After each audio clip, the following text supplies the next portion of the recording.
मोर्चा सहभागी होऊ आहे आमची अशी भूमिका आहे त्यामध्ये. पण या सर्व जो मार्ग आहे तुमचा राष्ट्रपतीला आम्ही बोलायचं बंद करतोय, जाऊन आम्ही दिल्लीत जाऊन आंदोलन करू. आमची संघटना सक्षम आहे.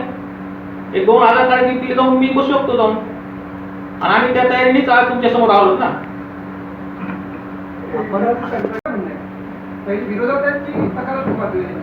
हे बघा, प्रत्येकाचं वेगवेगळं मत आहे.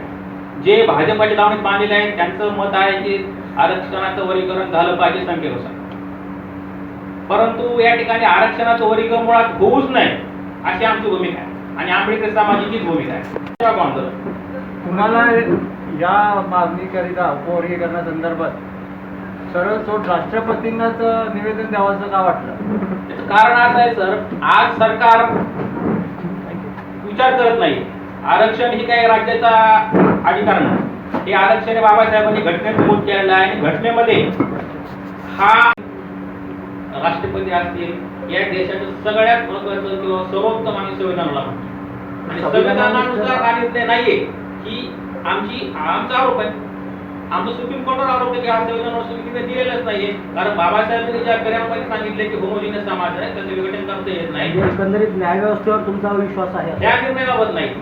तुम्ही याच्या विरोधात याचिका का दाखल केली? योग्य वाटत नाहीये गवाईने दिलेला, तर याच्यावर कायदेशीर करू ना सर. आम्ही आज पहिलं पाऊल घोषणा केली. आम्ही आंदोलन भूमिकेत पहिले जातो. लोकांना सांगतोय की राष्ट्रपतींना मेल पाठवा, राष्ट्रपतीकडे जाऊन पत्र वाढता. त्या सरकार डॉक्टर जितेंद्र ओहाळ. आज जी प्रेस आम्ही घेतलेली आहे ती जी काय त्या आरक्षणाचं विभाजन होत आहे त्या संदर्भात आमची प्रेस केली आणि या संदर्भामध्ये आरक्षणाचं विभाजन होऊ नये अशी आमची भूमिका आहे.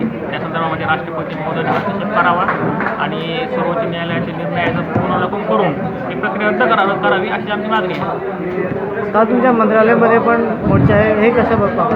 मंत्रालयावर आमचा उद्या दिव्यांगाच्या मागण्यासाठी मोर्चा आहे आणि तो नियोजित मोर्चा आहे, उद्या होणार आहे.